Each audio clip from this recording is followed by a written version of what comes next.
welcomes you to America's longest-running computer show, Sound Bytes. Call the show now at 966-JAZZ. That's 966-5299. Toll free 800-790-0415 or soundbytes.org. Now, alongside Steve Ray and Dave Enright, here's Nick Francesco on member-supported. Good afternoon, Mr. and Mrs. America, and all the chips in the PC. It is Saturday, May 25th, and you are listening to Sound Bytes. I'm Dave Enright. I'm Steve Ray. And Nick is taking a well-deserved Saturday off to spend just family time. So you're stuck with us, too, to provide the news and entertainment.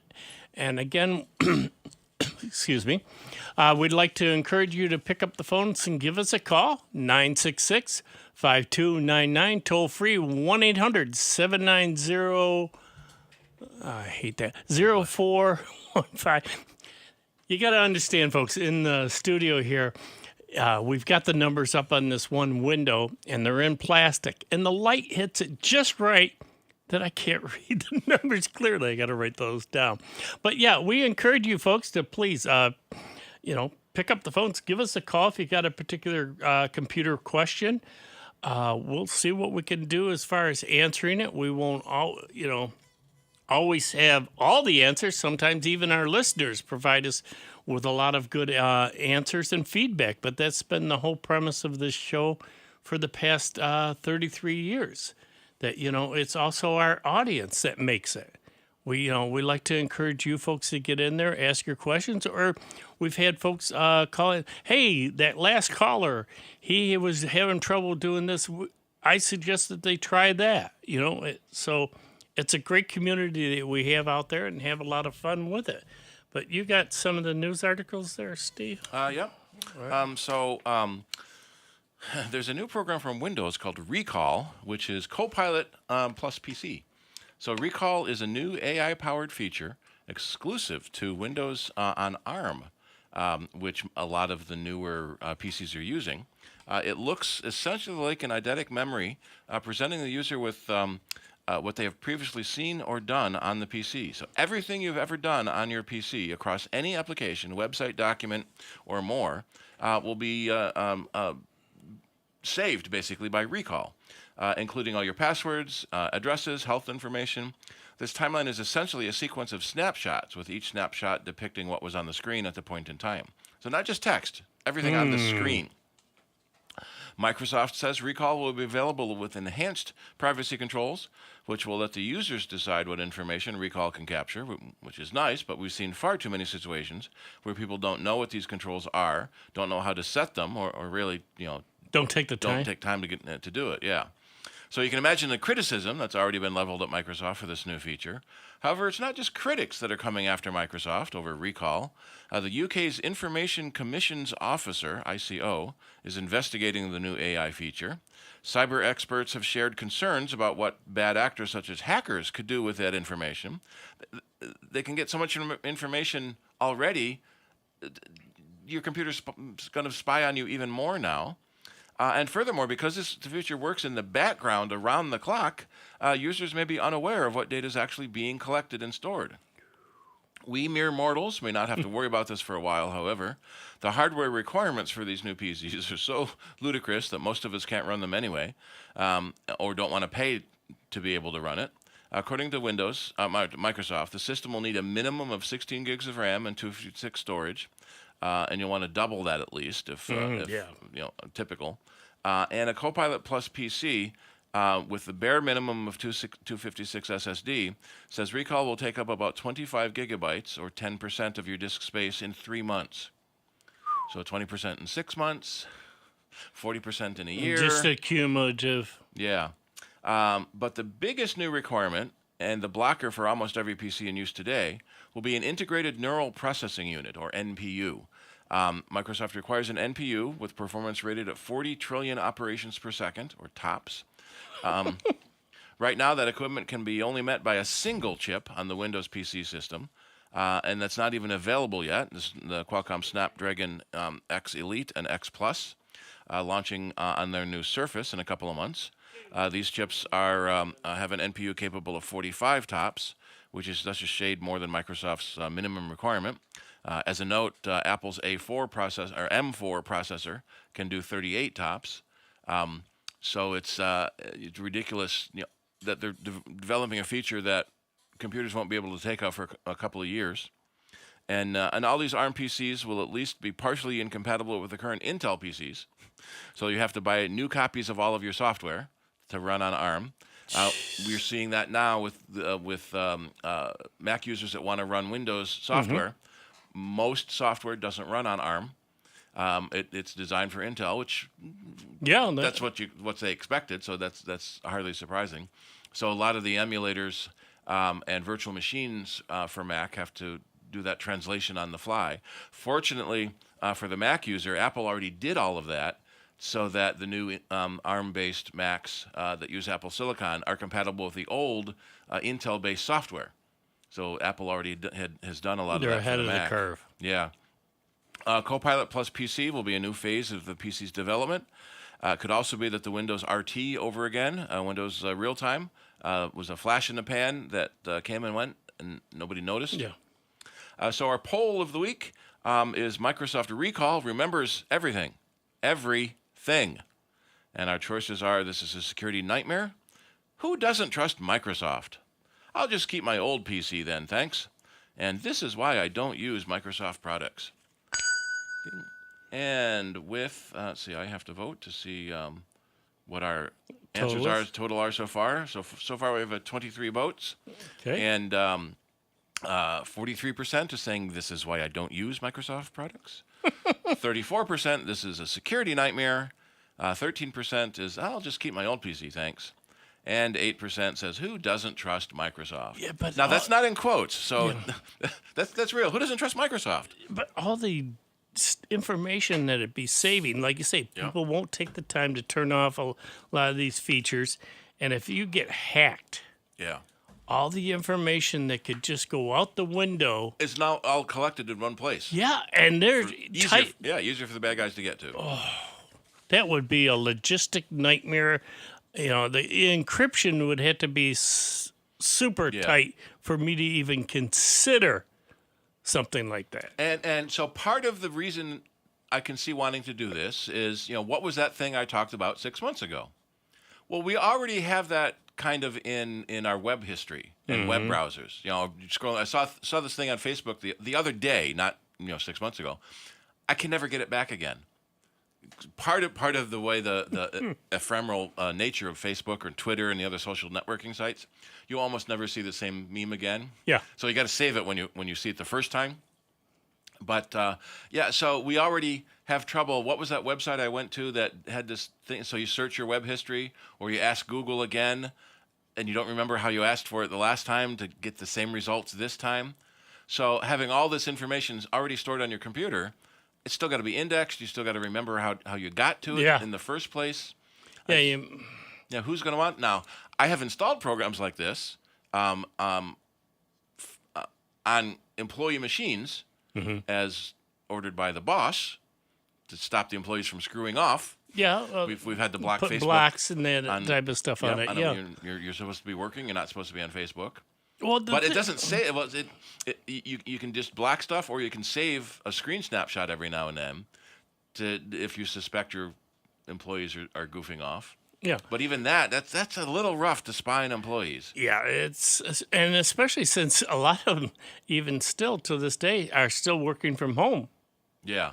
So if it's the company PC, and a lot of employees don't think about this too. It's the company PC. You're on company time. Yes, they can see anything they want to on that and computer they have legally. every right on it. They used to always slay me. I'd go in to work on some computers, and you'd hear the employee say, "Well, this is my computer." I go, nope. Thinking, really? Did you really buy this one? But they're so possessive. Even the work from home are often computers issued by the company. Yep. So you don't mix. Even though they're putting it, they get all up in a tizzy because they think, well, that's my computer. They don't have the right to look at that. Well, if you look at the agreement that you probably signed when you gave you that, it clearly states that, they have the right to search that thing or, take it back and do whatever they want because it's theirs, not yours. Just because they loaned it to you, Yep. that's not ownership. We had one time where someone had got caught playing solitaire all day long. So, and they kept trying to say, no, I'm not playing it all day long. It's just running in the background. So 5 minutes here and there. Yeah, I'll get a break, right? But then the whatever monitoring software they were using could calculate CPU usage as well as time running, and the CPU usage was too high. So, so then he renamed it Microsoft Word.exe. To be sneaky. Yeah. All right. Well, let's go to the phone. We got Will down in Virginia? Yes, Hampton, Virginia. Yeah. Okay. How you doing, Will? Doing great, Dave. How you guys doing? Still this side of the dirt. That's a good thing, always. And my remarks actually kind of dovetail on the news item, and it's something that you guys have continually reiterated. Just switch to Linux. I've been pleasantly surprised by the number of Linux adopters that are out there on desktop and laptop. Linux still has only something like between a 1% and 5% market share of desktops and laptops in the world, but it's steadily increasing. The state of Schleswig-Holstein in Germany, all 30,000 of their desktops are now on their in-house version of Linux. And the educational system in India has adopted Linux. I could go on and on. Yep. But that's just my well, and a lot of that too is Microsoft's policies and costs. Yeah. And it's like every time a new Windows comes out, you almost have to buy a new PC because the requirements are so much higher. And the other thing that we stated a while ago, Will, was, like the school systems. What have they gone to? Chromebooks. Because the kids just need to open up certain apps, which, within Chrome and Google, you can have a word processor, a spreadsheet, whatever you need, even a presentation application. So it's all there. Turn that off. All there. Yeah, so it's there, and it's easier for administrators to put these out there. They don't have to worry about spyware, malware, and everything else that they would have to with Windows. That's right. So, there's other alternatives, and they're slowly catching on. It's a slow wave. And like I say, I tell folks, hear me now, remember me later. I'll bet you within the next 5 to 10 years, you're going to see a bigger move to both Chromebooks and Linux. Because the different flavors of Linux, they're making it so easy to install it, make it look like whether you're using a Windows machine or a Mac, it's there. The same type of, menu system and everything else, and the applications are there, and they're making it easier to install the software. Before you had to use, open up a terminal and do a lot of different commands. Well, with Debian and the rest of them, they're just making the packets so you can just click on it, and it'll install it for you, and it's there. I've been also surprised by how forgiving Linux is. I thought there were several times that I thought I had damaged my kernel, but as long as I had a USB stick and a bootable copy of Zorin, I was good. I could just, reboot the operating system back onto the laptop again. Yeah.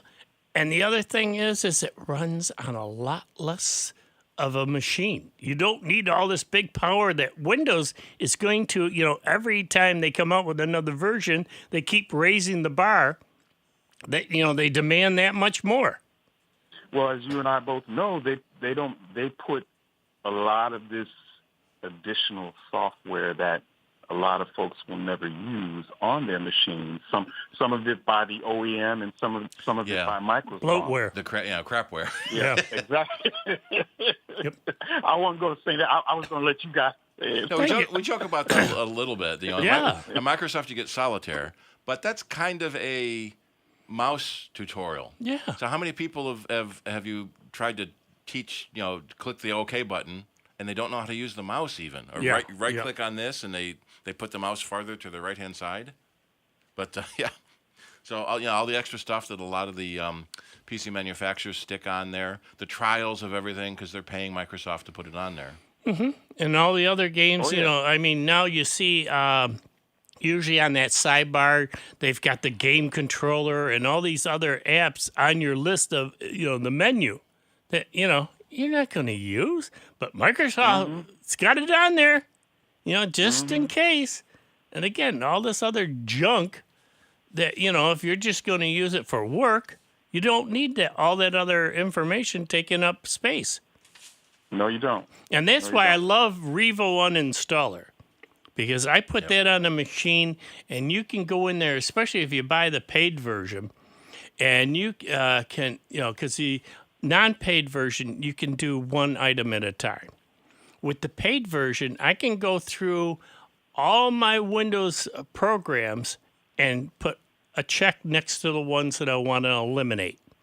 Then I go up to the top with Revo and say, uninstall. And whether I have 1 or, say, 10 programs I want to get rid of, it'll sit there and do them all. And get rid of it all. It cleans up the registry. It cleans up the hard drive, so everything is running more efficiently. I've been a happy camper with Zorin Core 16.3 for the last 3 or 4 years, I think.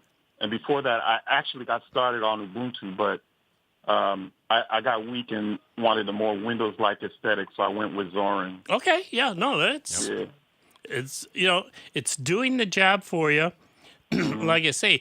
And the other thing is, you don't worry about spyware, malware, and all that.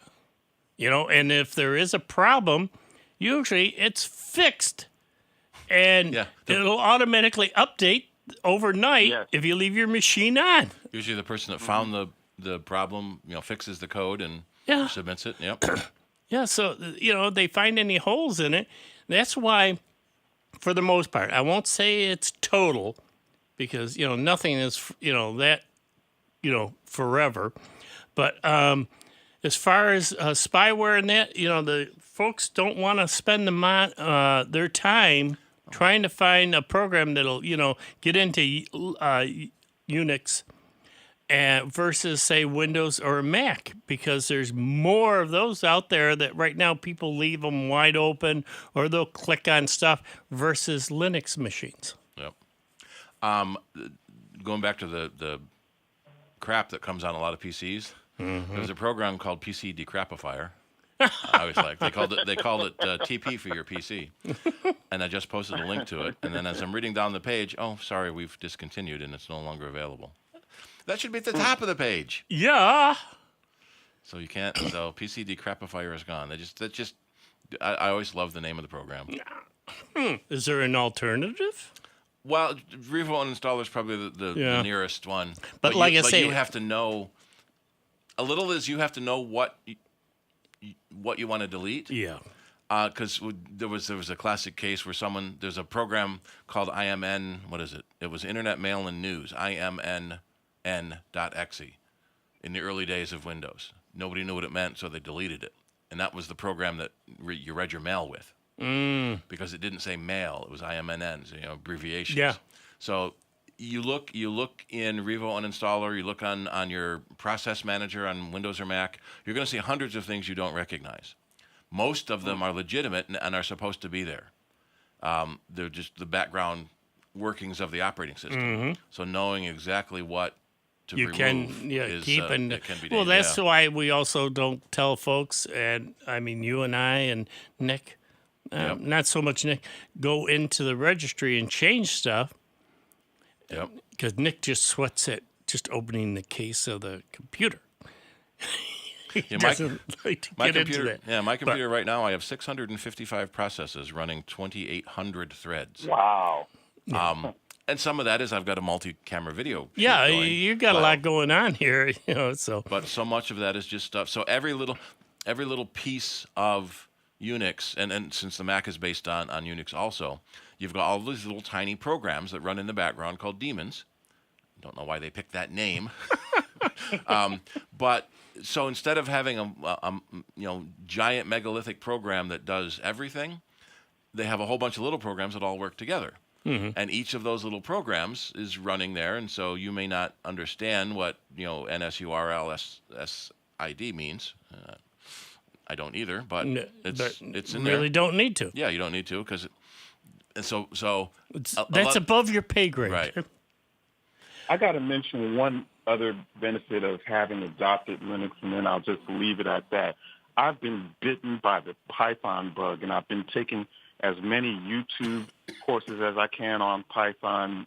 I'm really fascinated by it. Oh yeah, no, Nick's a big Python user, and he loves it.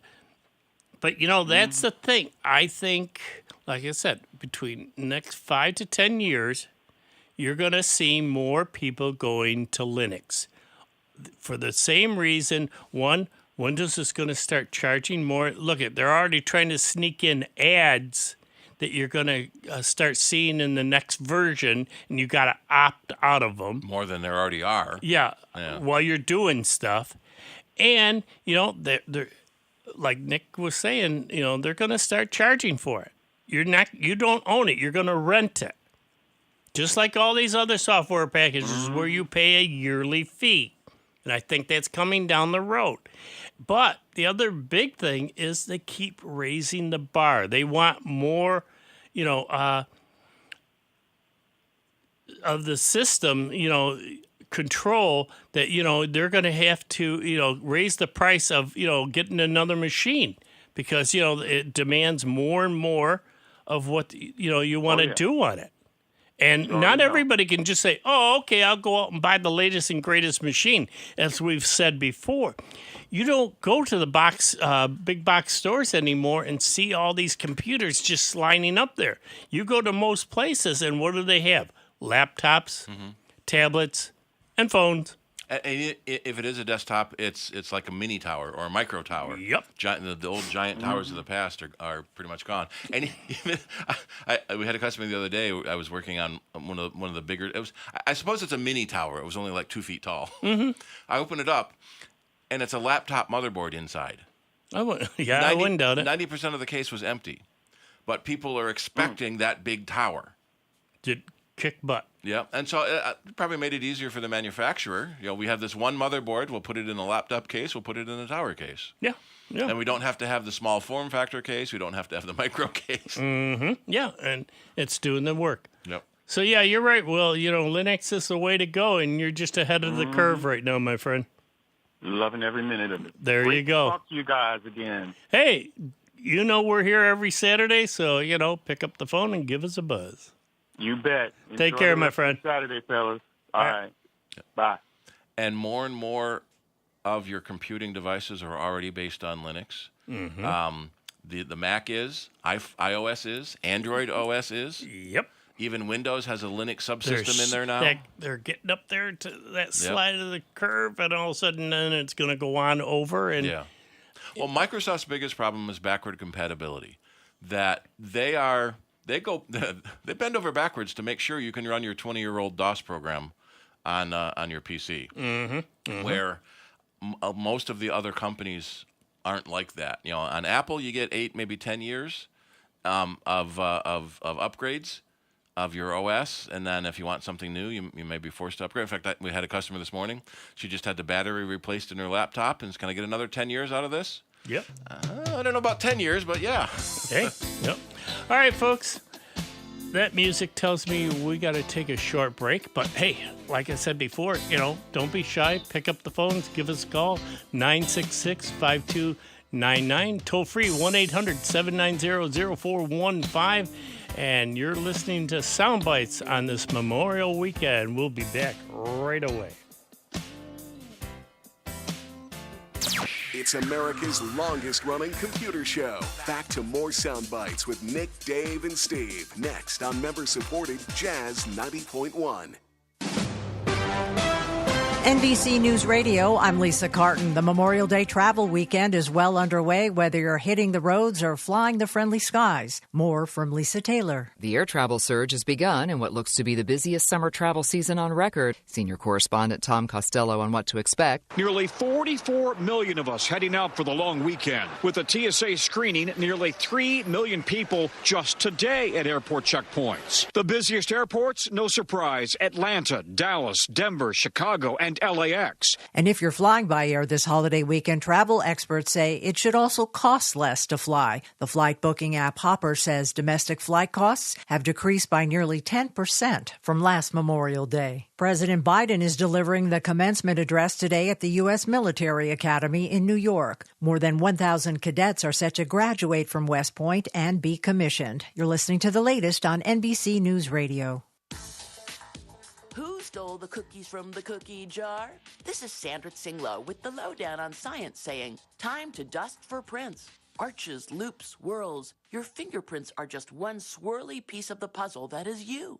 But what determines how your fingerprints look?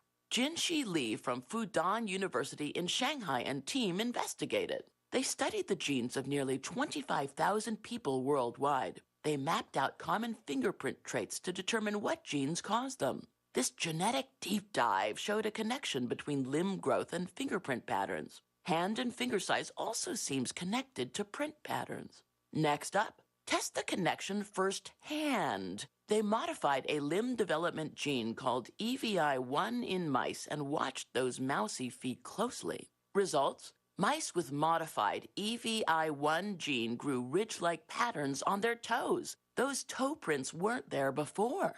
This research suggests that whatever gene determines how big our limbs grow also determines our fingerprint patterns.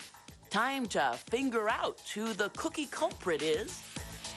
The Lowdown on Science is produced by LDOS Media Lab in partnership with the University of California, Irvine Science Communication and 89.3 KPCC, and made possible with the generous support of the Fuse Family Foundation. On the web at LOHDOWNonscience.org. Jazz 90.1 and the Eastman School of Music are proud to present Will Moyle's Essence of Jazz radio program. His broadcasts included interviews with some of the most prominent jazz musicians, including Duke Ellington, Louis Bellson, Pepper Adams, Tony Bennett, Charlie Byrd, and more. Listeners can again enjoy these broadcasts every Saturday night at 6 p.m. on Jazz 90.1 FM and streaming online at jazz901.org. Come aboard Jazz 90.1's Jazz and Blues Cruises aboard the Colonial Belle in Fairport. Cruises set sail this summer and fall and feature live jazz and blues from Rock City Jazz, Paradigm Shift, Bill Tiberio, and Steve Grills and the Roadmasters. Cruisers will also enjoy a light meal from Forest Hill Catering and a cash bar on board. Tickets are on sale now at jazz901.org for the 2- and 3-hour cruises. Come aboard in Fairport, just 20 minutes from Rochester, for a beautiful and jazzy evening on the Erie Canal. Ride, Captain, ride upon your mystery ship. More than 6 million Americans are living with Alzheimer's, with more than 11 million family members and friends serving as caregivers. The toll of the disease is monumental, and no one should face Alzheimer's or dementia by themselves. Free help is available 24/7. For resources and support, visit the Alzheimer's Association at alz.org or call the helpline at 800-272-3900. You are not alone. Are you thinking of adding a pet to your family? Greece Residents Assisting Stray Pets, or GRASP, is committed to reducing the number of homeless pets by placing dogs and cats into compatible, loving, permanent homes. For more information on how you can give a homeless pet a second chance through adoption, visit graspinc.org. GRASP, striving for the day when every dog and cat will live in a loving, safe, and healthy home. Here's the latest Jazz 90.1 weather forecast.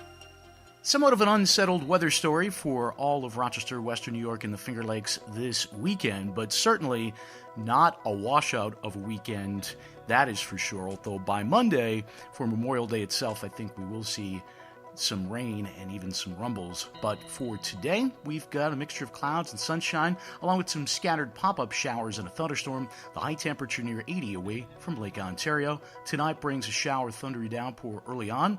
Otherwise, it's mostly cloudy. The low temperature in the upper 50s. I'm meteorologist Josh Nichols for Jazz 90.1. And currently, right now, we've got some light rain out there. It's 71 degrees out at the airport and 66 here at member-supported Jazz 90.1. Hi, this is Kim Corcoran, the host of Two on the Aisle, 2 hours of Broadway at its best. Today from 3 to 5 p.m. I hope you'll join me, because I'm saving you a seat here on member-supported Jazz 90.1. And welcome back to this Memorial Day session of Sound Bytes. I'm Dave Enright. And I'm Steve Ray.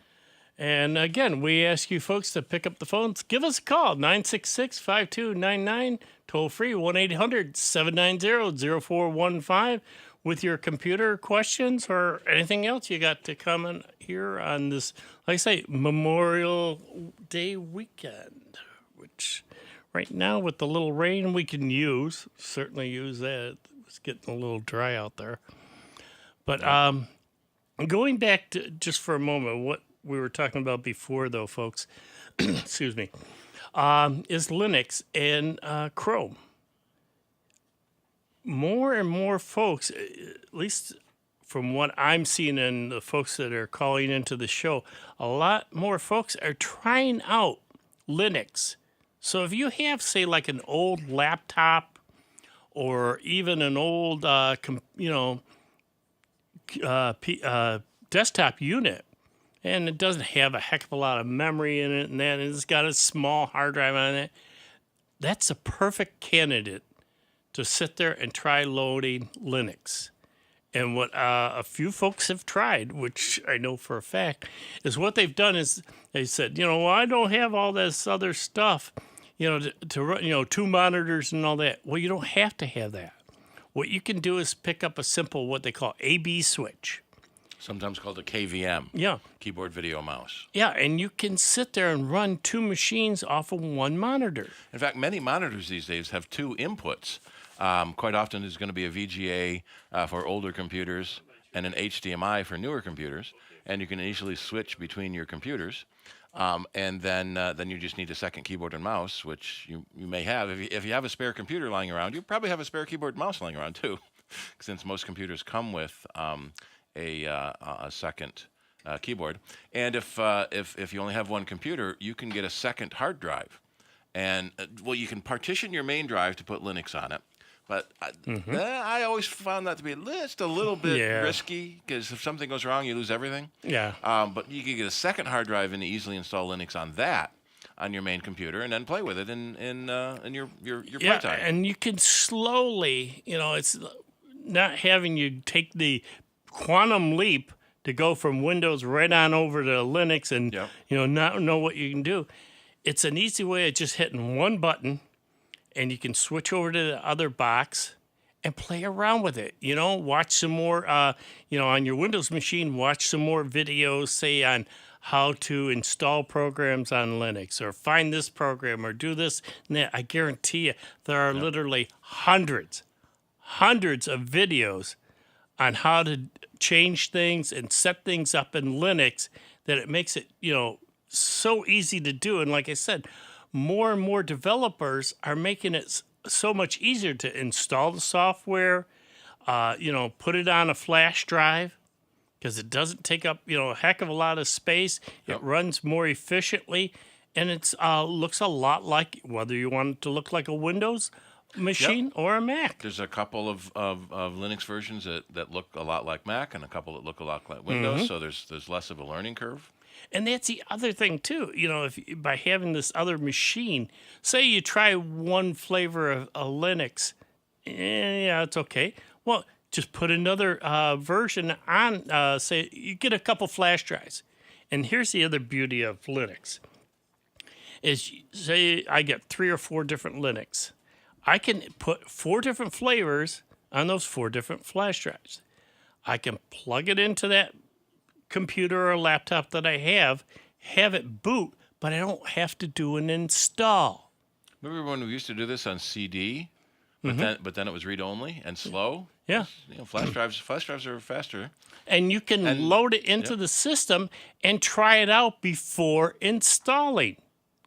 So you can, look around and see if this is the type of layout and features that you want in it.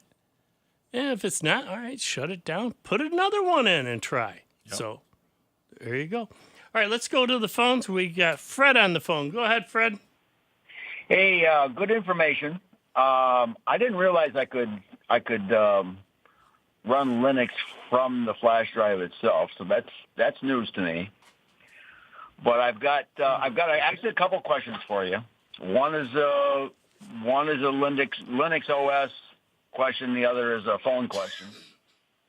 I have I kind of go crazy, but I bought a refurbished laptop, and I bought a refurbished desktop. One is the Dell laptop and the HP Elite Desk desktop, and I put complete install, same flash drive I used to install Ubuntu 24.04 Linux. I put the same software on both. I have Enpass on both, MoneyDance on both, Chrome. I went to Chrome because it's easier for me to see my email and all my other Google. Yep, a lot of folks do that. Like keep. So I'm running the same everything as far as I can tell, and I've tried to look at them side by side. Same thing on both machines. But the only thing that I'm having trouble with, and I can work around it with a copy paste, but having Enpass automatically autofill the fields when I go to autofill, the desktop version loads right up. As a matter of fact, some websites that I've gone back to several times doesn't even ask me if I want to put it in, it just puts it in and goes. So I've tried that with the laptop, and I keep getting an error. One, it doesn't automatically fill. If I right-click or I click on the icon that's on the toolbar for Enpass, it goes to a page that says looking for the Enpass app, which the Enpass app is running. I can see it in the corner. And, when it asks me to allow, I allow. And I keep getting a connection error on the laptop that I don't get on the desktop. And like I said, both use the same stick. I downloaded this from the identical places, the Chrome and the Enpass, and I'm getting this error message. Like I said, I get around it by copy paste. The desktop works flawlessly, and I'm wondering if you guys got any. I know you both use all that software, so maybe you got a hint. Say one little thing I didn't click someplace that I missed. I would say uninstall and reinstall Enpass. Yeah. It sounds like the plug-in to the browser didn't install properly. Yeah, it's a hiccup or something. Yeah. Okay, I'll give that a try this afternoon. Because so I guess the next question will be for my phone, and that used to work flawlessly, but since I don't know exactly when it changed, but not too long ago. When I log into a website that's got two-factor authentication, and it says it sent me a text message, when I go to look at the text message and copy down the number that they sent me and go back to the web page to type it in, it refreshes back to the beginning again. And it didn't used to do that. On your phone? On my phone. It goes back to the beginning sign-in page of whatever it is, whether it be one of two banks, a couple credit cards, all doing the same, behaving the same way. Because at first I thought maybe it was just that particular site. But it goes back to the sign-in page. Rather than of signing course, you in.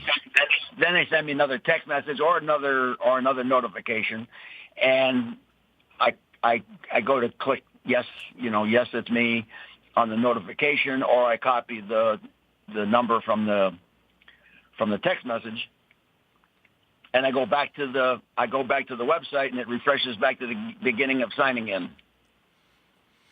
I know on a lot of, especially banking and credit card sites, there's a remember me button or register this as a private account button. Yeah, those are all set. I don't have the remember me because I just fills in the top, but I still have to go off page on the phone to look at the number they sent me. It never used to do that. Nothing has changed. I've had some of these banks for a decade or so. Yeah, but no, Enpass did some recent updates. Well, I don't know if this is anything with Enpass. This just sounds like a standard text two-factor authentication. Yeah. And the way the phone is working, it sounds like, so you got to leave the web app to go to the text app to see the code, and then when you go back to the web app, it refreshes the page. Because usually, and starts over. on my phone, if I want to get back to that app, I can usually just hold down in the corner, and it shows me all the different apps that I have open. And I just slide over, tap on that one, and it reopens it, and then I can type in the number. Is this Android phone or iPhone? It's an Android phone, Samsung Galaxy A54 5G. Generally, when you get a text, you should see a summary at the top of the screen, so you don't even have to leave the website. It shows you the text message basically in a new window. Sometimes I can do that if I do it very, very gently. But if I'm swiping too fast, it'll close the page to open. Well, that's human error, and that's not the phone's fault. Well, it sounds like the phone is refreshing the website. Yeah. Yeah, it used to do that. Yeah. So I don't know if that's the latest Android or One UI. I don't want to say feature. You could try clearing your web cache. Maybe it's not able to cache that page, so it has to reload it. Yeah, it wouldn't hurt. So clearing the web page, the cache in the either in the browser settings itself or Android settings. Yeah, I was going to say Android settings. Yeah. Not the drop down with the three little dots clearing the cache from that for the browser. you can do it there too. Yeah. Okay. Well, I got some work to do then. Give it a shot. Let us know. All right. Well, enjoy the rest of your weekend. You too, sir. Bye. So a lot of the different Android versions for the phones have different ways to clear the cache. If it's straight Android, you go into the System Settings app, and then I can even post this link. So how you clear your cache can depend on what version of Android your device is running. There we are. Let me get back to my paste link page while Dave is getting the next phone caller loaded up.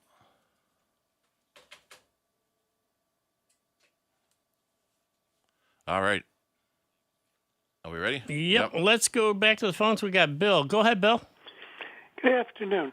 There's an easier way to try Linux than buying gear and hard drives and such. There's a web page called DistroSea, S-C-A.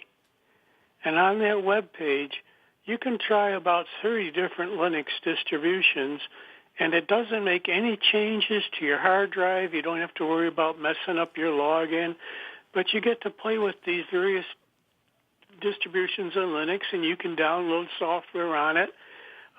It's very easy for somebody, that really doesn't want to spend money and doesn't want to damage their machine. That's so a good idea. It's DistroSea, S-C-A. And I know I mentioned it a couple times before, but I thought I'd bring it up again. No. Yeah, thanks. Well, I'll post that up. You just kind of, support what I said at the beginning of the show. And that's our listeners out there. You know, we are a huge committee. Granted, Nick, Steve, and I sit here in the studio, and, you know, we share with you the information that we've learned over all these years, but it's also our listeners that call in with helpful hints and tips to do it, because we can't know it all. I mean, we've got a good fair of knowledge underneath our belt, but it's our listeners also that contribute, and like you just did, that help others. And that's what we are. We're a community that shares and helps everybody. Yep. Yeah, so the DistroSea will let you play with Linux in a browser. And then that can also help you decide which Linux to get. Yep. Before you then Which flavor you want. Before you download it and install it onto your machine, either with an external drive or flash drive. Yep. No, Cool, that's a thanks. good one. Thank you. Thank you, guys. One thing they don't have on their list, they have a list of 50 Linuxes to try. They don't differentiate between any of them. Oh, really? They don't go by the labels like Cinnamon or? Well, it's an alphabetic list. But Okay. what's the difference between Antix Linux and Busant Linux? Oh, so there's no and description? Linux Mint no description of what it is or why. It's just here they all are. It'd be handy, you know. Yeah. So there's if you're looking for a flavor that's more towards, say, Mac versus the ones that are towards Windows versus the ones that look like Linux. What is it, Distro Watch, that talks about the different distributions and how each one is different? That would be just helpful. Yeah. That, you know, you could have just the titles or titles and little brief description. Well, If you click on one of the releases, it tells you about it. So if I click on Linux Mint, Mint is a popular and user-friendly Linux based on Ubuntu, and so it's there's a bunch of different ones. So a lot of this is going to be overwhelming to a new user. So now that I'm on, so I got 50 Linuxes. Now I'm on Linux Mint. I have 10 choices about what version to run. Okay, version 21, version 21.3, 21.2. Okay, now do I want to run the XFCE version, the Mate version, or the Cinnamon version? I don't know. Both Nick and I both like the XCFF version. Yeah. I mean, it's of Linux Mint. Yeah. Yeah. Well, yeah, the Mint. Yep, the Mint one. But like you say, yeah, you could go blind with all the different flavors and versions and everything else. And basically it's because Linux is open source and what's the open license? GNU license. Mm-hmm. So anyone can make any version of Linux they want. Yep. As long as they publish the source code back again. Mm-hmm. And so, somebody wants a version of Linux that can do this one little thing. Okay, I'll write that. Yeah. Yeah, it's free and open source code. So, it's there for you to use and try. But again, that's where, like that website or like I was saying before, trying it on your own machine where you can go at your own pace and play around with it and that. And if it doesn't work, just throw in a different version and try that out and test drive that and see the different flavors even within that. Like Steve was just saying, within each one, there's other flavors or sub-flavors, I should say, in each one of them. And if you have an older machine, there's a different flavor to use that may not need the hardware requirements of a newer machine. But still, in all, even the latest one will run on pretty low compared to Windows. Yeah. A lot less resources are needed to run even the latest and greatest of Linux. Yeah.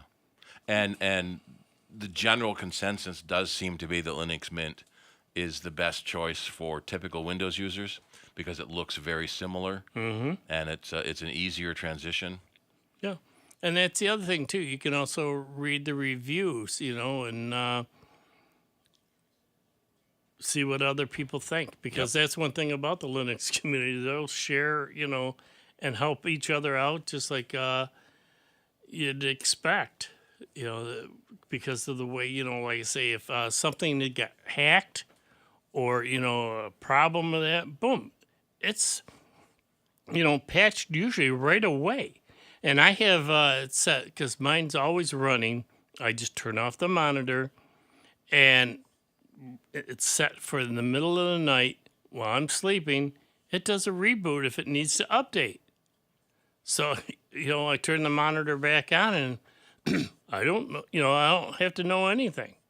It's just done it, and it just runs flawlessly. It very rarely has to reboot. Yeah, no, it just, it adds these patches and that type of stuff, and away you go. I've had a Mac update waiting for the last week to install because it wants to reboot, and I don't want to reboot yet. So last night I tried, reboot tonight, but I forgot that my security camera software asks to quit. Are you sure you want to quit?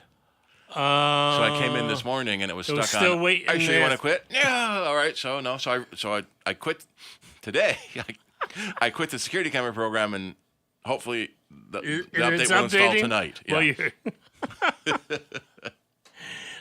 That's the whole thing. We get so complacent and setting stuff up and that, and we forget about, forgot this or do that.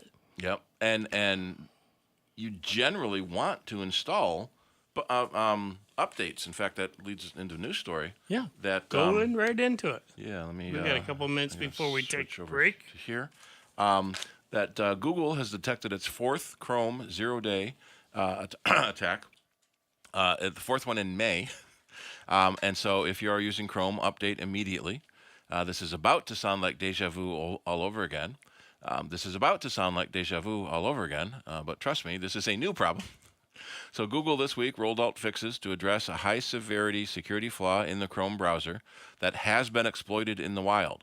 And that's what makes it a zero-day. It was found by being exploited. It wasn't found by a researcher. It was found by a bad guy. Vulnerability relates to the type confusion bug, which is confusing, in the V8 JavaScript and WebAssembly engine, like so many others before it. The type confusion vulnerabilities occur when a program attempts to access a resource with an incompatible type.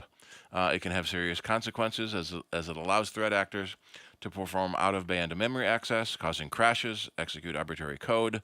So if a program is expecting a number and you give it a letter, things will crash. This development is the fourth zero-day that Google has patched this month alone. Google didn't disclose many additional details about the flaw, but it acknowledged that it is aware of the exploits exist in the wild. It's not clear if the shortcoming is a patch bypass for an earlier bug, which is also a type confusion bug in V8. With the latest fix, Google has resolved a total of 8 zero-day events in Chrome this year. Users are recommended to always keep Chrome up to date, and most of the time, using Chromium-based browsers like Edge and Brave and Opera, they automatically update as well. But to finish the update in Chrome, you have to restart Chrome. Yeah, and there's usually always, in the upper right-hand corner, it'll say that it needs to update, restart. Yep. It'll relaunch it, and that's you should do that. Just don't keep ignoring it. To get around it, or I can't be bothered. Yeah, no, you need to restart it and get it going. With the latest and greatest update, because that could cause problems if you don't. And, I mean, they're giving you enough warning here. All right. That tells me we have wasted, I won't call it wasted, but hopefully learned a little bit in this past hour. But, hey, wait, don't worry. Even though Nick's not here, we're just going to hang around, the two of us, and give you some more information in the next hour. So we hope, you'll stick around. Give us a call at 966-5299, toll free 1-800-790-0415 for the second hour of Soundbites right here on Jazz 90.1. But hey, go ahead, get that bio break in, and make it quick, because we'll be back in about 5 minutes with more great information right here on Soundbites. Computer talk you can understand.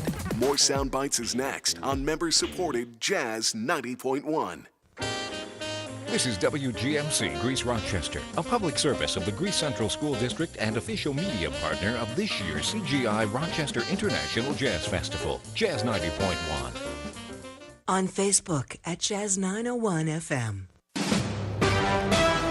NBC News Radio, I'm Lisa Carton. The Memorial Day travel weekend is well underway, whether you're hitting the roads or flying the friendly skies. More from Lisa Taylor. The air travel surge has begun in what looks to be the busiest summer travel season on record. Senior correspondent Tom Costello on what to expect. Nearly 44 million of us heading out for the long weekend. With the TSA screening nearly 3 million people just today at airport checkpoints. The busiest airports, no surprise, Atlanta, Dallas, Denver, Chicago, and LAX. And if you're flying by air this holiday weekend, travel experts say it should also cost less to fly. The flight booking app Hopper says domestic flight costs have decreased by nearly 10% from last Memorial Day. President Biden is delivering the commencement address today at the U.S. Military Academy in New York. More than 1,000 cadets are set to graduate from West Point and be commissioned. You're listening to the latest on NBC News Radio. It's Jazz with David Bassie. You know, as the first 100 years of recorded jazz began to come to a close, I decided I'd offer an in-depth overview. Join us, won't you, for Jazz with David Bassie. The depth and breadth of jazz, without getting up to change the record. Jazz with David Bassie, Monday through Thursday mornings from 4 to 6 a.m., only on members-supported Jazz 90.1. This famous theme, Woody Herman's Blue Flame, announces Woody's return to the essence of jazz. He discusses his music from various periods and the musicians then and now who make it possible. A born leader, Woody Herman is not given to emotional highs and lows, but he is quick to laugh at himself in situations. Customers embarrassed me something terribly on occasion. You know, Which generation? People of My generation? my contemporaries, people who are somewhere near me, who've been away and maybe come out once every 25 years, and I get them. And I can't converse about anything with them. Really. I reach the dead end in about 1 second. And yet with young people, I have no problem.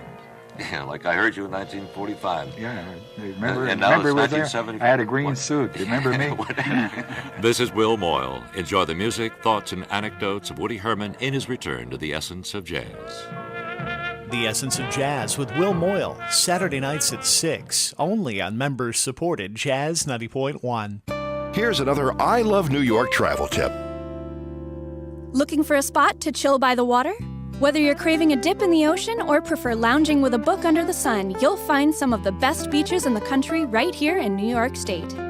Long Island is teeming with ocean beaches. Popular choices include the Hamptons, Fire Island, Jones Beach, and Montauk. But don't overlook the lakeside gems like Grafton Lake State Park in Grafton, Lake Beach State Park on Lake Ontario, and Cumberland Bay on Lake Champlain. If riverside vibes are more your style, check out Wellesley Island State Park in Fineview or Cedar Point on the St. Lawrence. To learn more about beaches in New York State, visit the I Love New York website at iloveny.com or dial 1-800-CALLNYS. That's 1-800-CALL-New York State. So many places to hit the beach. It's easy to love New York. May is American Stroke Month.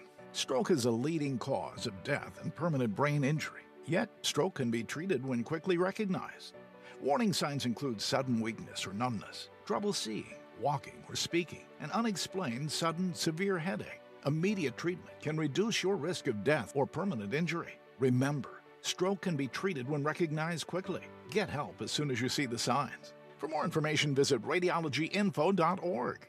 No matter how large or small your digging project may be, no matter how urban or rural, you must always call 811 before any digging project. 811 is our national one-call number, alerting your local utility companies to come out and mark any lines they have near your dig site. So before you do this or this, make sure you do this.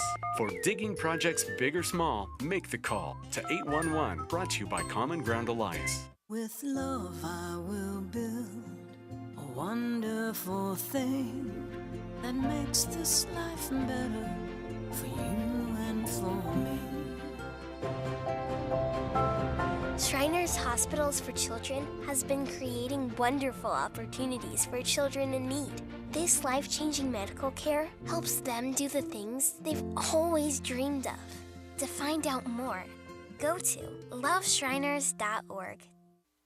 Welcome back to America's longest-running computer show, Sound Bytes, on member-supported Jazz 90.1. Get online now. Call 966-JAZZ. That's 966-5299. Toll-free 800-790-0415. Or submit your question by email at soundbytes.org. Once again, here's Nick Francesco, Dave Enright, and Steve Ray on member-supported Jazz 90.1.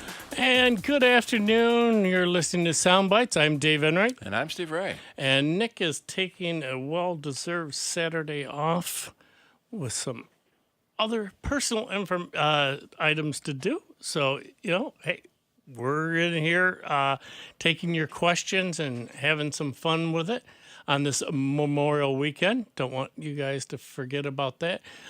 If you would, give us a call, 966-5299, toll-free 1-800-790-0415 with your computer questions or just other stuff that you want to talk about. Being a Memorial Weekend, we're open to different topics. We've been talking about phones and Linux, and everything's fair game, I guess, for that world. And we will be doing a lounge, Somebody's Lounge, tomorrow, 9 p.m. Eastern.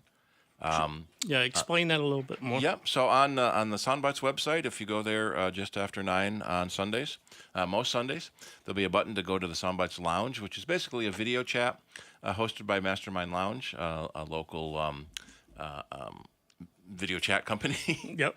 And basically the same sort of Soundbites. Nick and I are there answering questions. Dave pops in sometimes. Depending on my schedule. Yeah. But, we have a lot of fun doing it. Work gets in the way. Yep. You don't have to turn your camera on if you don't want to. I'll admit it. I'm getting older and staying awake. What was the meme I said? When I was little and I had a 9 o'clock bedtime, I couldn't wait to be an adult and go to bed whenever I wanted. Right. Turns out that's 9 o'clock.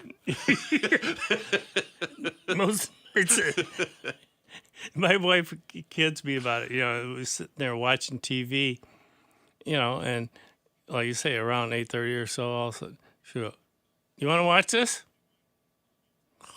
Yeah. She goes, "You're just snoring away." And I go, "Yeah, I couldn't last." I'm resting my eyes. Yeah, I'm watching the inside of my eyeballs. Yeah. But it happens. What was that last story? Update Chrome. Yeah. Yep. Definitely, folks. Here's the thing. Within Chrome, if you didn't know it, now, Nick always kids me because of all the tabs that I have open on my Chrome browser. Yep. I literally, I think, for the most part, there's like maybe 15 of them. And, I can go ahead when Chrome sits there and says, "Oh, I want to restart, your browser." And, I don't have to worry about all those tabs that I have open will come back. And the trick of it is in Chrome, all you have to do is go over into the right-hand corner and you'll see those stack of dots. And you click on that and you go to Settings. Within Settings, on Startup, it'll show you all the tabs that are open currently. And you can move them around in that whatever order you want. And what I do is down to the very bottom of it with all those tabs open. So if I open up another one, and I want to add it to my list, I go down to the bottom of the settings and it says, use this on startup. So it restarts all of the tabs you have open. So when I close, and I don't have to do anything else, I just click, use this on startup. So I can shut down my Chrome browser, open it back up, and all those tabs that I had open in the order that I had them will be there. So if there's something you're worried about, I don't want to lose this because, sometimes it's hard to, we don't remember the website name or this or that and how we even got there. We were talking about this before. Sometimes you stumble upon a website and, I got to, either bookmark, you forget to bookmark it or, you're going to use it a lot. It's a nice feature to have that you can just restart it and it's there. They all come back. There's also a command key, Control-Shift-T on Windows and Command-Shift-T on Mac that will reopen the last closed tab. Mm-hmm. So if you accidentally close the wrong tab, which I do all the time, the wrong window is open and I hit the Command W to close it. No, that's it. No, bring it back. So that will reopen the last closed tab. So, but bottom line is with these different breaches and everything else, we're not 100% secure just because we use this or use that.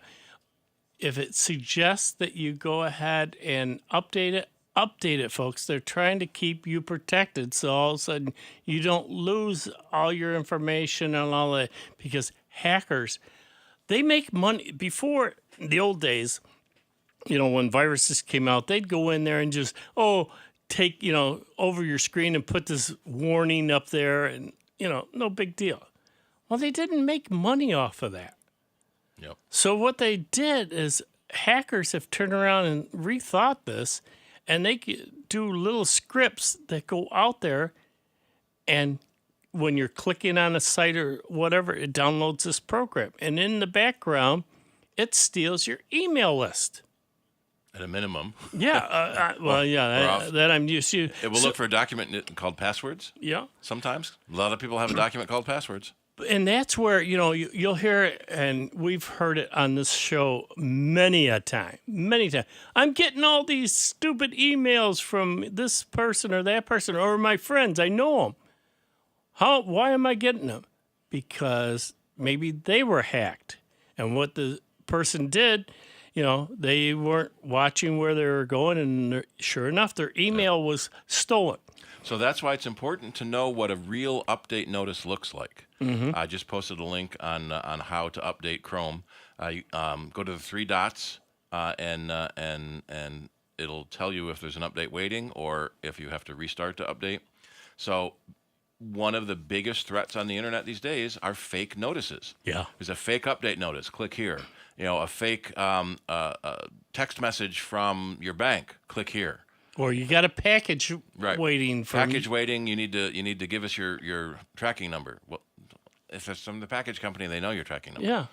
So it's very easy to get tricked by these fake messages. Oh, and you'd swear up and down on a stack of Bibles that it was a legitimate site. It had all the logos and all the watermarks that they always had on it. Yeah, that's their job, to make it look like you wouldn't even think twice about clicking on it. Right. So by knowing what the good message is supposed to look like, that can help you recognize the fake ones. Mm-hmm. We used to be able to say the bad grammar and bad spelling were a giveaway, but they've gotten gotten better. Yeah, they're using AI now. Yeah. And what I was getting to, though, folks, is what they're doing now is they're stealing your email address books, and then they turn around and sell it to spammers. Now they're making money. So there's profit now in them stealing your, simple thing like email addresses. Yeah, so then they can send an email to everyone in your address book, and because it came from you, so we used to say don't believe any message from someone you don't know, but now people are getting their addresses captured, and not always from a breach, just from email is not secure by nature. So it's easy for bad guys to buy mailing lists, and you get a message from someone that claims there's a problem, and you need to do this. There's some classic examples of I'm stuck in an airport and I got mugged, and you need to send me money for a ticket home. And if it comes from someone you're more likely to be tricked by it. But the return email address can easily be faked, just like a return postal mail address. Mm-hmm. You put any address you want in that return section, and it doesn't matter to the sender. Mm-mm. But what you can do in your email program is, if you point to depends on what email client you're using, but if you point to the name in the from line, it will often show you the email address that's really behind the name. Yep. And if it doesn't match the email address of the person you think it is, Wow. or if it's a message from PayPal claiming there's a problem in your account and it doesn't come from PayPal.com, then that's a good indication it's fake. Go right to. Don't even click on that. Go to open up a separate window in the browser and type in PayPal and go to PayPal.com and log in. And you can see all your information there. Don't rely on links. There'll be notices of problems when you go to that page. So if the problem is real or not. And the horrible problem is that we had a customer that they got a message that Frontier was changing their mail servers. Which is true. They called Frontier and asked if it was true. Frontier said, yes, it's true. The specific email message they got was fake. They went to a fake Frontier page, put in their real password, and got their email compromised because it was a fake message about a thing that was really happening. Mm-hmm. So they did more than what most people would have done, but still the bad guys are getting so much better. Prying on that, like you say, good information, true information, and they're turning it around to their benefit. Yeah, don't click on the link in the message. If it's telling you to log into your account, go to the browser, click on your bookmark that you already have to get to your account the way you normally do. Yep. All right, tell you what, let's go back to the phones. We got Chuck on the phone. Go ahead, Chuck. Hi, gentlemen. Will you take an eBay type question, or is that kind of out of your? Yeah, we'll try. Yeah, give it a shot. Okay. Well, here's the deal. I bought a laptop battery from a vendor on eBay. And got it, and it worked fine for a little while. Of course, you pass their 30-day window, and you put in a feedback that says, yep, thing works fine. After 6 months, the battery was to the point where the laptop wouldn't even recognize it. So I contacted the vendor. They won't talk to me. I figured, well, I can buy another battery and then just return this one, but they won't even let me make another purchase at their website. So I've since contacted eBay support, who's given me nothing but a runaround about their window being closed and you have to contact the seller, et cetera, et cetera. Yeah. So I'm trying to think of any other. At the minimum, I probably lost my $10, $20, whatever it was for the battery. Yeah. But at a minimum I'd like to do, and apparently I can't even do this, my feedback has been removed, and I can't even get on their site to tell other people that, hey, you got to watch these folks because you're going to get a battery that lasts just long enough, and then it's going to die to the expiration date. That's becoming a big problem on eBay, Amazon, even Walmart that take third-party resellers. They're selling junk that's just good enough to pass the window, and then it's trash. And so they may have your email address blocked or your IP address blocked. So if you make up a new email address and then go to a coffee shop, you may be able to go in there and go back into that site. Just open up another Google email address, and like you're saying, go to a coffee shop somewhere else where the IP address is going to be different. But that doesn't always work. Yeah. We've talked about the fake flash drive problem on Amazon, where people have sent in proof that the flash drives are fake. You buy a 1 terabyte flash drive and it's really only 16 megs. And Amazon removes the bad review because there's 5,000 good reviews, so yours must be wrong. So and that's kind of where I'm at, and I can't even get back there. And if you look at their feedback profile, it's like 99%. So everybody else thinks, these guys are good. Yeah. Now, that's part of the problem is you can't rely on feedback anymore because you can buy good reviews. You can also buy bad reviews for your competitors. But if someone legitimately has a problem and leaves a bad review, it's very easy for them to take the bad reviews down.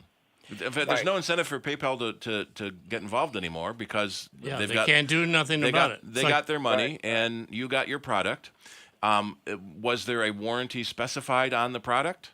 The warranty was the usual 30 days. 30 day, but 5-year warranty or a 3-year warranty through the manufacturer. So when the thing kind of died, I went and looked, and there was nothing on the battery. There was no label, no name, no nothing, other than the model number. Refurb. That might have been a red flag So when you first got it, too. Yeah, that's why I emailed them. I said, "Hey, where's the manufacturer's name so I can contact them?" And then, of course, nobody gets back to you. There's a real problem, especially in batteries, because they're a consumable item. Yeah. That even legitimate companies will, company goes out of business and I buy 1,000 laptops from them. I'm going to try to sell all those pieces because the pieces are worth more than the whole. So this battery might already be 5 years old. I'm going to sell it. 30-day warranty, $20. I don't care. Mm-hmm. Yeah. Well, you're playing the numbers. Yeah. Right. Well, I pretty much try to buy new battery, but of course you don't know when you buy it from those guys. Yeah. What I. Yeah. Well, I wouldn't do it off of eBay. Yeah, I wouldn't buy anything on eBay assuming it's new. Yeah, if you're looking for something reliable, I can almost guarantee most of the stuff like eBay is going to be used or refurbed. Well, I did buy another new battery, OEM HP battery. That I installed, works fine. Had no problems with it. Yeah, and you got probably a label on it. How do you sort out the guys that are scamming everybody from the guys that are legitimate businesses? But that's the whole trouble. Yeah. eBay is a wide open source for that. Sometimes you can look at how long their account has existed. Mm-hmm. If they're only 6 months old, then 1,000 reviews in 6 months seems too good to be true. That's another thing I won't do. If they've only sold 20 items, then I'm kind of suspicious. Yeah. Yeah. But like I say, you're better off, if you want something reliable, I would not go to eBay for anything. But you don't know of any. The only other recourse you might say would be to open another username, buy something from them, and then issue that feedback. Yeah. Or because you can't leave feedback unless you buy something because of fake reviews. Yeah. Yeah. Yeah, I'd buy a little something and then let them know what was going on with the other one. Yeah. But the only thing you could suggest would be to buy or to get another eBay profile and become a new user, so to speak. Yeah, that's about the only thing you can do to get back into that first person, but it probably won't do any good anyway, unfortunately. Yeah. And you even have to watch I get caught on Amazon all the time that this is a third-party seller fulfilled by the third party. You can buy stuff on Amazon. If it's fulfilled by Amazon, you've got a much better recourse for products and returns than you do if it's not fulfilled by Amazon. Just because it's sold by Amazon doesn't mean anything. Doesn't mean it is Amazon. Right? But they're a little easier as far as getting stuff back, especially even with PayPal too. Well, guys, I'm going to have to let you go. I'm in a parking lot, and it's raining like crazy, and I can barely hear you. Okay, take care and stay safe. The roof on my car is screaming at me. All right, thank you. Yep. Yeah, we had an issue at our office where we bought a Seagate hard drive at an unbelievable price on Amazon, and now we know why it was an unbelievable price. It died 2 years later. But we go, great, it has a 5-year warranty on this hard drive. So we go back to Amazon, and they say, no, you have to go back to the original seller because it's beyond the 90 days. So we go back to the original seller. I'm sorry, we go to Seagate, and they say, no, that wasn't purchased from Seagate. You have to go to the original seller. Oh, and the original seller hasn't returned any of our calls because we didn't notice that it wasn't fulfilled by Amazon. Mm. Yep. Okay, well, let's. We still got a couple minutes. Let's go back to the phones and talk to our friend Steve. Go ahead, Steve. Good afternoon, gentlemen. I'm going to just go talk about something Steve mentioned earlier about looking at the link itself. I frequently read my email at night. Most of the stores are closed, or banks for sure. But if you right-click on a link, one of the options is copy. And you can paste that into like a notepad or something like that, and then you can see the exact address it's going back to. Right. And you can, as you say, you can look for gmail.com or something like that, something you know.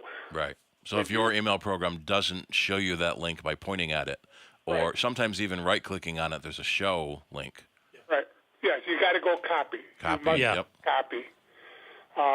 But when they get to the at something.com or something.net, now that's actually where it's going. Right. And a lot of times those links are also hard to read because it might be, say PayPal.com/ a whole bunch of gobbledygook .co.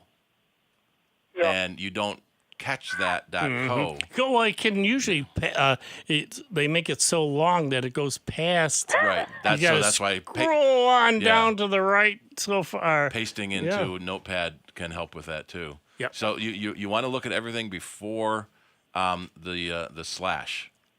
So there might be something slash, and then everything after the slash almost doesn't matter, but it's everything before the slash. So if it's paypal.com.ru/, that's not really PayPal. Yep. Yeah. The Russia, the .ru gives it away. You're going to Russia. Yeah. So you can do, even if you can't get a hold of the company, you can do research. Yep. Oh, yeah. Well, that's the thing. People taking the time and doing the due diligence. So too many folks, as I've said for years, get click happy. Yeah. They get in there, click.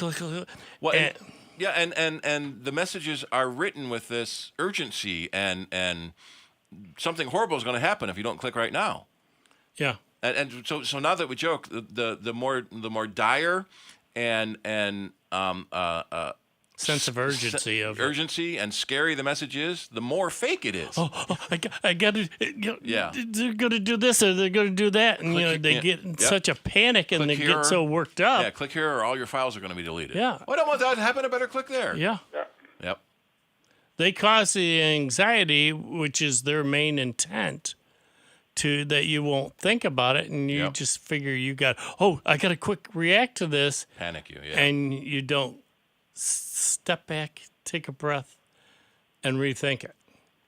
And you can always call your credit card company. They're there 24/7, and they're every credit card I've ever called. Call the number on the back of the card. Don't call the number in the message. Yeah, even your banks, if you got a question, don't click on the bank link, pick up the phone. They still make them, and you can literally call the bank live and ask questions. You know what? They'll even look stuff up for free for you about your account. Banks and the credit card companies have always been. Oh, they'll bend over backwards and say, "Well, did you really make that charge?" And you can. They'll warn you. Yeah. Most of them, like I had my card compromised because they go, "Were you at Jersey Mike's?" And it was in Albany a couple hours ago. I go, "No, I'm here in Rochester." Yeah. Okay, because it was for like $78, and it's like, "No, I'm here in Rochester." Okay, we just want to make sure we're closing that account down. We'll send you another card. Thank you. I just had that happen, and I keep running into places I forgot I had my credit card saved, and so my YouTube got canceled. Yeah. It was suspended for a day because I forgot that was the autopay credit card. Yeah, I had to go through and quick. When they did that, it's like, oh shoot! Now my wife was helping make sure all the things that I have automatically paid. Yep. You got to go in there and like even my Tap It, the Tap and Go. You got to go in and change the wallet. So what spreadsheets are for? Yeah. Yeah. And then they're out of date. All right, my friend. Yep. All right. Thank you very much. Don't go outside without an umbrella. Okay. You'll melt. Have a good one. Yep. Right. Thank you. Yeah, this weekend is the big rocket launch in Geneseo, and I'm hoping the storm isn't that far south, but from some of the weather maps, it looks like it is. So tomorrow and Monday, New York Power. If you like model rockets to giant, big freaking rockets, come on down. They'll be down there. Yeah. Well, like I say, I think after today, rest of the weekend for Memorial Weekend is going to be okay. But hey, we got to take a quick break, but we will be back again with the last half hour of Sound Bites right here on Jazz 90.1. Online 24 hours a day, 7 days a week at soundbites.org. More with Nick Francesco, Dave Enright, and Steve Ray next on member-supported Jazz 90.1.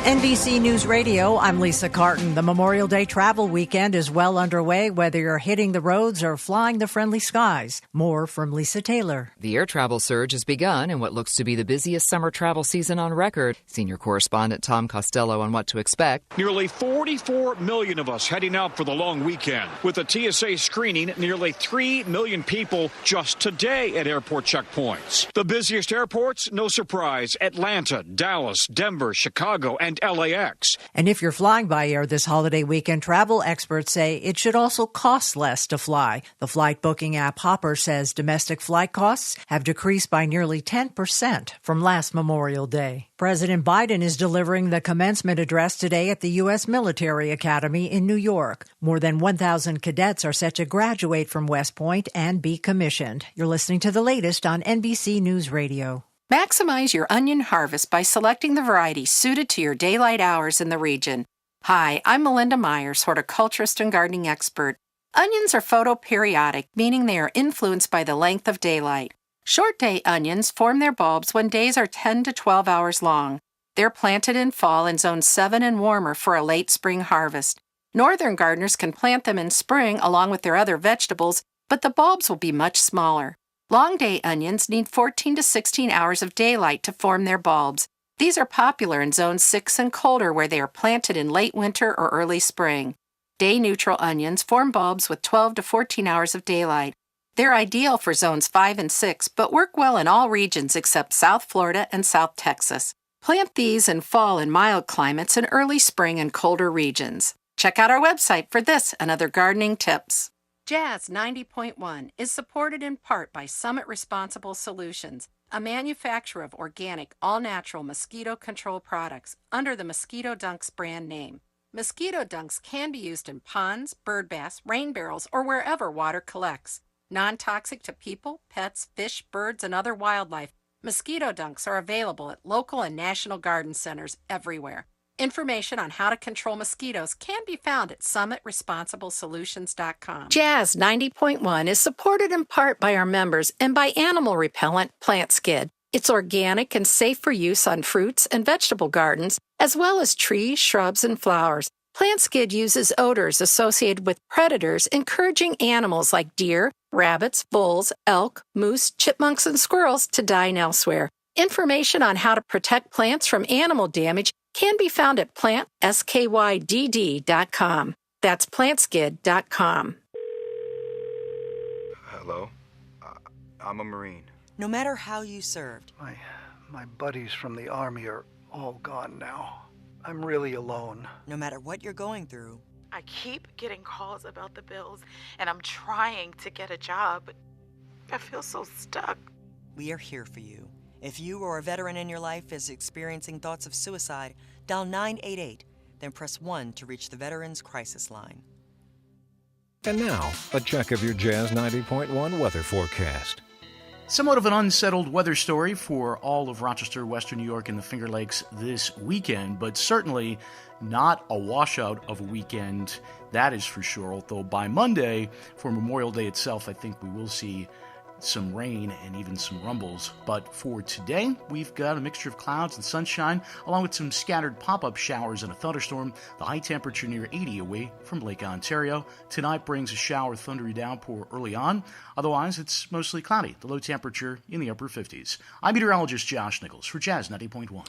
Well, if you haven't looked outside, it is definitely raining out there, folks, so don't forget to take the umbrella. Right now, it's 64 degrees with rain out at the airport and 61 here at member-supported Jazz 90.1.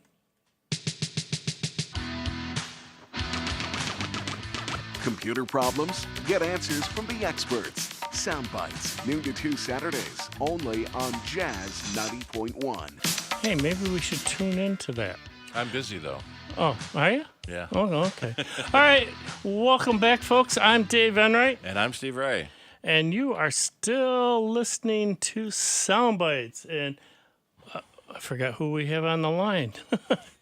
Go ahead, caller. It's Rich from Arundecourt. Yeah, thanks, Rich. I'm sorry. Here also. Yeah, we lost track there for a second, gabbing away, and I forgot to write down your name. But go ahead, sir. What's your question? That's okay. Question for Steve here. My wife has just purchased a new iPhone Pro 5, 15, whatever it is, the latest one, and has a bunch of pictures on it that she'd like to take off. We're planning a European trip, so she's going to take her phone with us and use it as her camera. So she wants to make as much space on the phone as she can. What's the best way to get your pictures off an iPhone, or where do you put them? Can you just download them through the cable? Yeah, onto another machine. Yep. So if you want to keep the pictures and just remove them from the phone, there's a couple of different settings. If you have iCloud Photo Library turned on, that will automatically sync the photos between your computer and your phone, Mac or Windows, through the iCloud service. What that does mean is if you delete them from the phone, they're deleted from your computer. So the first thing to check is to see if iCloud Photos is turned on. And if it is, then you may want to turn it off, because deleting from the phone is going to delete from the computer. Okay. If it's not already on, so if you take a picture now, does it automatically show up on her computer? I'm not sure if it does or not. So if it does, then she's got iCloud Photos turned on. If it doesn't automatically come to the computer, then it's off. So then you would plug the phone into the computer with the charging cable. The computer sees it as a camera and will import all the photos. There's usually an option on the import to delete the photos after import. I generally don't turn that on, just in case something goes wrong with the import. You don't want to delete the photos yet. Right. Okay. So do it twice. Well, after they finish importing, then you can delete them on the phone. There's a select and delete option on the phone. Okay. But you can delete during the import as well. Okay, I see what you're saying. So probably the best thing would be to hook it to a computer and just use it like I'm taking them off a hard drive and putting them onto the computer. Right. Yep. Import them into your computer so you don't lose them.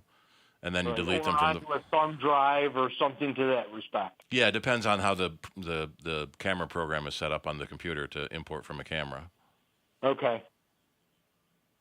And then, but just don't do any switching of deleting them before I transfer them or that type of stuff. Right.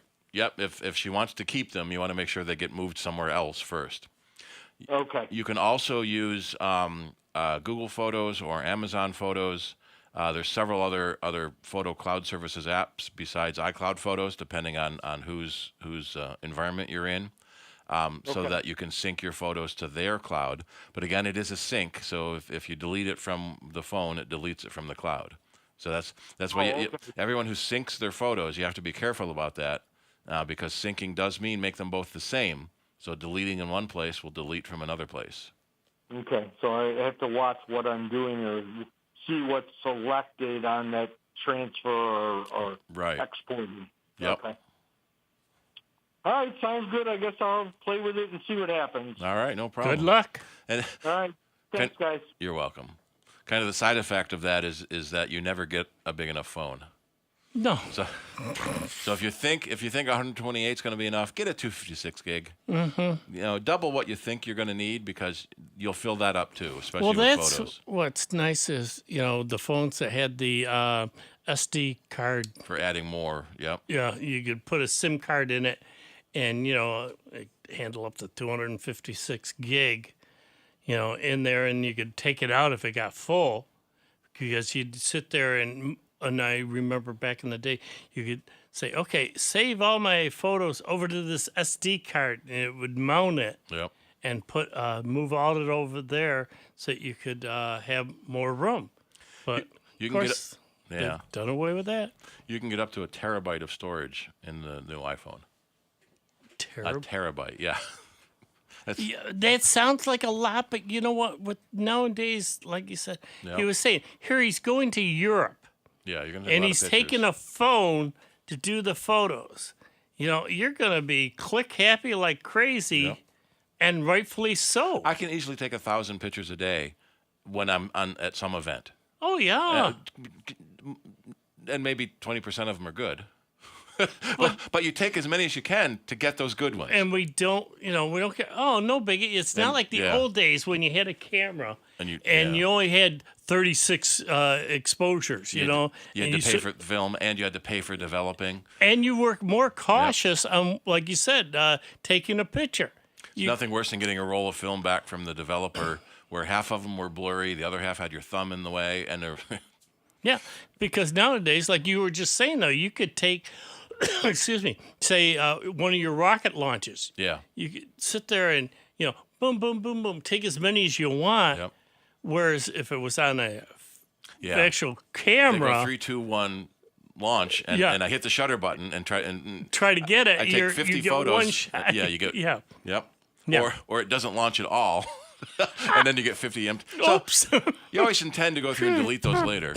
Yeah. Yeah, and that's how you catch really good photos, is by taking bursts like that. Oh, yeah. And most of the phones, you hold the shutter button down. In fact, most cameras, period. You hold the shutter button down, and it takes pictures as fast as it can. Yep. So you'll catch rapid something. succession of it. Yeah, and it's great. But because most of the time we don't think about taking a movie. And then so it's easier to take 100 photos and find one good photo than it is to shoot 5 minutes of video and then find one good still. That was one thing in fact, you just mentioned. I tried recording something, a video on my phone, and because I had to, I was having problems with this one software, and they said, well, if you can create a video of it and then send it to us. The error message happens too fast and you can't see it. No, I got it all done, and I sent it to them. They said, we can't open it. It's private. I'm thinking, I checked the settings, and. Well, this is from your Android phone, right? From your Android phone? Yeah. There's been an issue in the Apple world that Apple switched to a different compression format called HEIF, the high efficiency. There's a high efficiency video and a high efficiency still. So you get more pictures at less size. But it does mean if I give you a HEIF video, you have to have a HEIF player. So on the iPhone, there's a setting called Make Compatible. So now you get standard JPEG. So do you remember what the file extension on that video was? No. Yeah, so it's probably the format of video it is. What they need to do is use VLC. The video player will open any video format. What I did is I just wound up taking snapshots. Yeah. And sent them the snapshots with a description of what I was doing in each one. Yep. And hopefully, that'll help solve the problem on this particular situation. You've got a pure Android, right? Not a. I got the Pixel. The Pixel, yeah. 6. So it was probably using Google's VP8 media codec. Probably. And so you need a VP8 reader at the other end, which they VLC does. But yeah, so that's probably why they couldn't open it, because it's not a standard, MOV file. Or so the wonderful thing about standards is there's so many of them to choose from. H.263 has been a common standard for a while. H.264 is now a better one. Google's pushing VP8. Apple's been using HEIF, and so a lot of times you have to convert it to the other end. It has to know what they're using.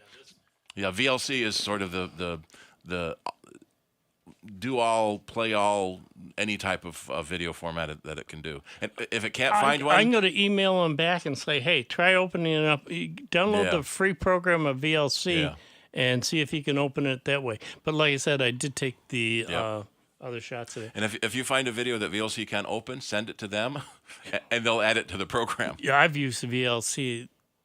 Again, it avoids a lot of the hassle and everything else. Yep. All right, let's go back to the phones. We got another caller, Tim. Go ahead, Tim. Yeah, hi guys. I recently, back to what you guys were talking about earlier, I recently bought a new computer, and I found a video on YouTube that I trusted. There was a lot of subscribers and a lot of respect for this channel talking about what you can unload, all this junkware that comes with the new computer. And when it came down to actually using something that was like Revo Installer, the guy in the video was saying it was a very similar program, to choose what to get rid of, I mean, there was just very few things that I understood that I could safely remove. The vast bulk of it I was too afraid to touch. Yeah. And it's not as bad as it used to be. Right. Computers used to come full of crap. Yeah. You'd get a trial of Norton. You'd get a trial, and the annoying thing was you get a trial of Norton, you get a trial of McAfee. And then they load it with all these games. And you get a bunch of games. Minesweeper. And... Well, there's the Microsoft Minesweeper and Solitaire. That was they're part of Windows, but you get like Candy Crush or Kingdom Defense, or there's Tower Defense game, and so a lot of that has stopped happening. So those companies used to pay the PC vendors to put that software on the PC, but there's been such a big backlash from consumers that that's not as common anymore. And the other problem is, you get a trial of Norton on your computer that's for 30 days, and then it expires, and you started getting nagged about buying the program that you thought you already bought. And you say you used to get people complaining to you all the time. Where does this program go? Mm-hmm. Well, that was a trial. The trial expired. Yeah. So there isn't that much included, especially on name brand PCs anymore. That happens. But you're right that there's a lot of stuff in there that you don't necessarily know what it means. Well, Microsoft, is notorious for putting their 360 on there and giving you 90 days to try it, and that's where a lot of folks were, oh no, it was on there, it was working. You got to get it back. No, you got to pay for it. Yeah. No, it came with the computer. Yeah, it came for a computer, and it had 90 days on it. As a trial, yeah. But so a lot of times what you can do is Google the name of the thing, and that'll often tell you what that thing is, and then that can help you decide if you want it or not, or if you need it or not. Well, like I say, though, if you use like Revo Uninstaller, and use that first tab, it'll show you the programs that are installed on your machine. So you want to remove, say, Microsoft Word. You don't need to know the 30 other programs that are part of Word that have cryptic names and you don't know what it means. Or anyway. if you don't want to use Edge, it'll uninstall that for you. Or if you have other programs that you no longer use. Yeah, that's sort of the biggest one. Because so much software is free or really cheap. Oh, that's neat, download. Oh, that's neat, download. And then you got so much cruft in your computer that it starts slowing down. Because every program you install takes up some registry. And then when you either stop using the program and all that cruft is still there, or you delete the file, which doesn't necessarily uninstall the program. Yeah, Windows Uninstaller doesn't uninstall it. All it does is in the registry, turn that 0-bit to, or the 1-bit to 0. Yeah, this program is no longer available. So it skips it when it's loading, but it's still got to go down through all those iterations that program put in. It doesn't remove it. It just turns off the bit.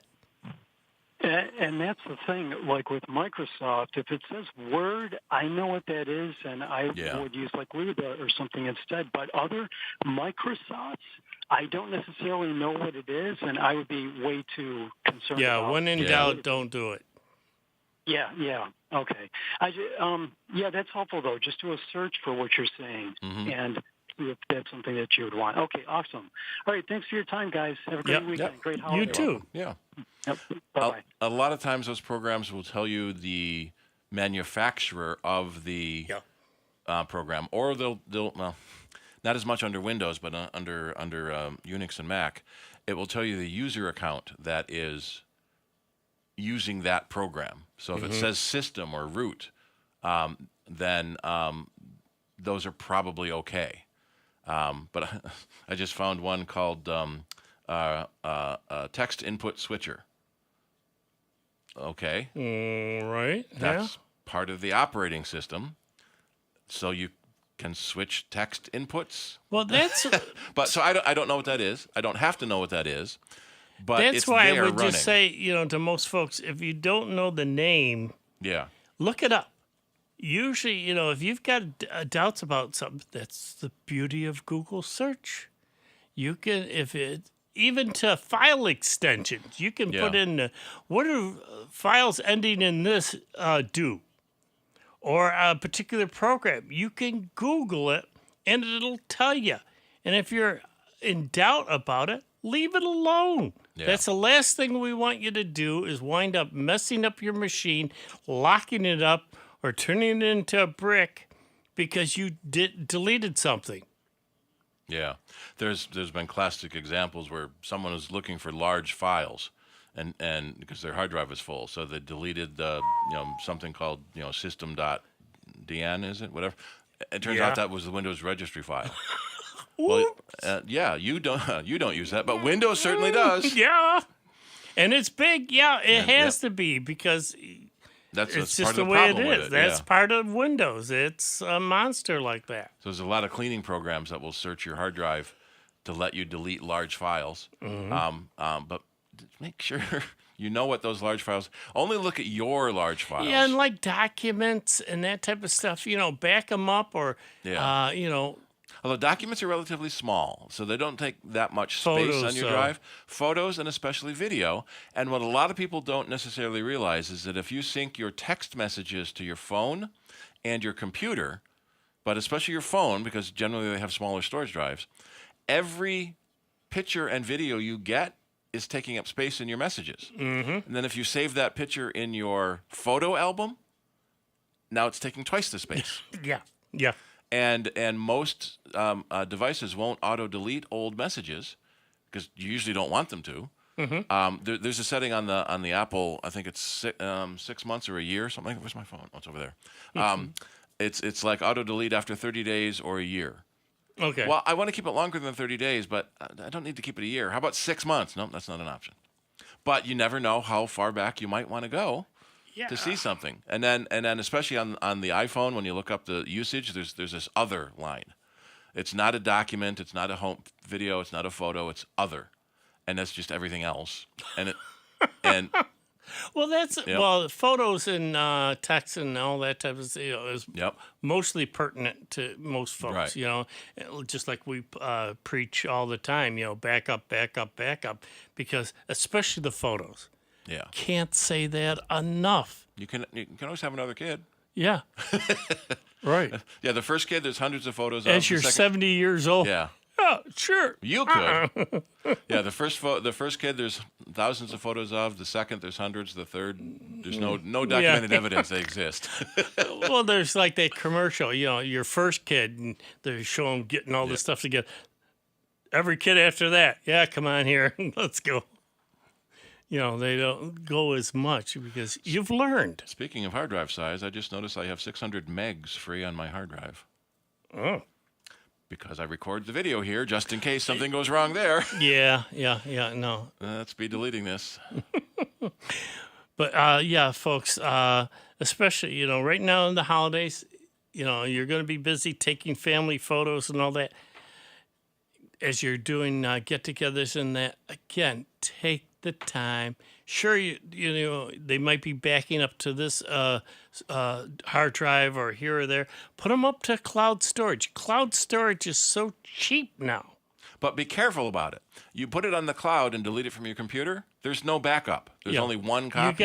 We say have multiple copies. At least 3 different copies in 3 different locations. The one on your computer, the one on a backup drive next to your computer, and say one in the cloud.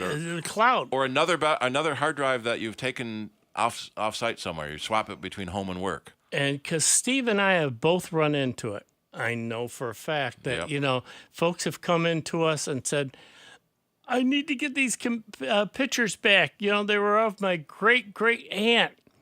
And I'll be devastated, if we can't get them back. And it's like, well, I'm afraid you're going to be devastated because you didn't take the time to back them up. Doesn't, make it any easier for us to get them back because it's just the way it is. The system crashes, it crashes. And some of these data recovery companies, you can send it off. You're going to spend hundreds of dollars. Thousands sometimes. Yeah. The key thing is try to get them back. It depends on how scrambled that hard drive is for them to get it back. And they just might, you're going to spend this, like Steve said, even up to thousands of dollars to try to get it back. They don't guarantee it. All they can guarantee is they're going to try their best. And you got to keep your fingers and toes and everything else crossed that they might be able to do it. So, folks will say, oh, I meant to, do the backups. I just didn't have the time.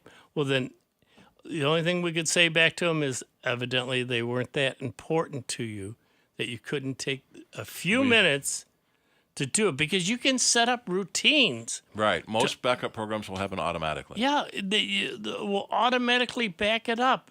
And it's just a matter of maybe shutting off the monitor and having it run, at night while you're sleeping. Or if you're at dinner, for the programs, there's photos that have just been added. You can sit there and run it at dinner time. Click on the backup and have it do it then. Because it can take at different points in time to double check if anything has changed and back it up there for you. Yep. But we've had so many people that have come in that I meant to back up, or my backup is 6 months old, or you look at the disk and it says waiting to complete first backup. Well, I've been backing up for 10 years. And no, you haven't. You haven't looked at the error message. Or the other one that you've talked about, too, is, how they'll partition a drive. Yeah. And it's on the D drive. Well, that's the same drive that just failed. If you're lucky, only one partition fails, but it's usually the whole drive. And then there was the one poor guy that backed up the shortcuts. Oh. So he had a shortcut for Quicken on his desktop, and he backed up copied that onto CD. He brought in hundreds of CDs, and every one was a shortcut to the Quicken application, not even his document, because that's what he clicked on to get to his data file. Yeah, so you never backed up, and so test your backups, make sure they work. But in his case, it worked. He put the CD in, he clicked on the Quicken icon, and it opened. Because it was a shortcut to the application. It wasn't his document. Yeah, and it'll do it every time, So check your backup on another computer. Mm-hmm.